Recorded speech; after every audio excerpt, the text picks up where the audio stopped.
আরে এই পুতুলটা তো খুবই সুন্দর, কিন্তু এটা তো মেয়েদের পুতুল, আমি নিয়ে কি করব? না, এক কাজ করি, পুতুলটা ক্লাসে নিয়ে যাই, বেঙ্গিকে দিয়ে দিব। বেঙ্গি, এই দেখ তোর জন্য আমি পুতুল এনেছি। বয়রা, এই পুতুলটা আমার খুবই পছন্দ হয়েছে। আচ্ছা, তোদের আজকে একটা অ্যানাউন্সমেন্ট করা আছে। কালকে আমাদের স্কুলে আর্ট প্রতিযোগিতা, আর যে সবথেকে ভালো ছবি আঁকবে তাকে আমাদের স্কুল থেকে একটা পুরস্কার দেওয়া হবে। আর হ্যাঁ, আজকে আমি তোদের পড়াবো না, তোরা বাড়ি চলে যা।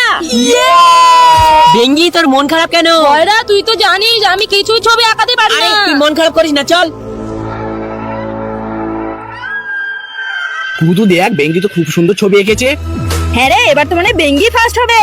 আমি ভালো ছবি আঁকাতে পারি না বলে তোরা দুজনে হাসাহাসি করছিস। না রে বেঙ্গি, ওরা সত্যি বলছে। বাচ্চারা, তোদের কি আর্ট কমপ্লিট হয়েছে? হ্যাঁ, হয়ে গিয়েছে।